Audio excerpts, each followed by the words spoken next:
Depuis 12 ans, la fête culturelle française, le festival Croisement, fait la part belle à l'art et aux performances artistiques en Chine, qu'ils soient classiques ou contemporains.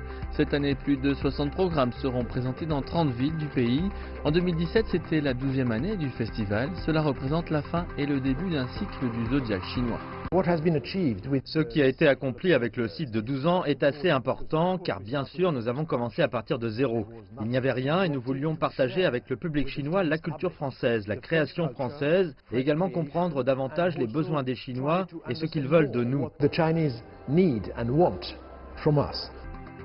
On a également pu apercevoir l'actrice française Isabelle Huppert durant le festival du film international de Shanghai. Elle rejoignait le réalisateur chinois Jia Zhangke pour une table ronde.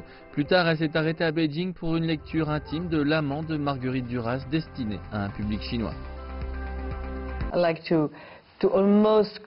Pour créer presque toutes les intonations des personnages, c'est différent de ce que l'on fait au théâtre, car vous devez donner de la voix à tous les autres personnages dans l'histoire. Donc il est difficile de prétendre que ça va être du théâtre, mais j'ai essayé de m'y rapprocher le plus possible.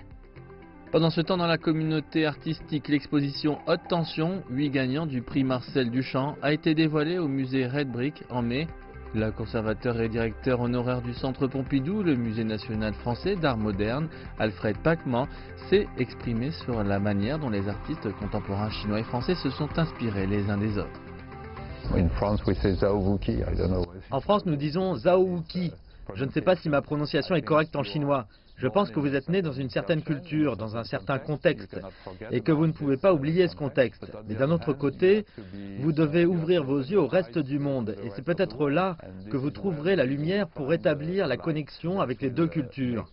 Il y a une curiosité croissante pour ce qui se passe dans l'art chinois et pour les artistes chinois.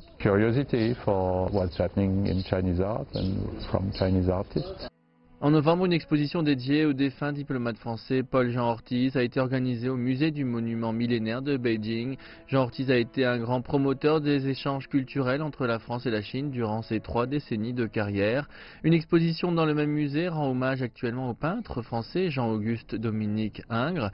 L'exposition présente 70 œuvres du musée Ingres situé dans la ville natale du peintre Montauban, dans le sud de la France, et elle met en lumière l'originalité que l'artiste a apportée à l'art classique. Et à la veille du Nouvel An, un événement pour le 70e anniversaire de Pierre Cardin a eu lieu dans le quartier des artistes 798 de Beijing. La marque Cardin a été la première marque internationale à entrer en Chine. Quand son fondateur et styliste Pierre Cardin est venu dans le pays dans les années 80, il a apporté l'homogénéité à la mode. Le spectacle de son 70e anniversaire était centré sur le ballet Marco Polo, un conte fascinant composé d'une multitude de tenues.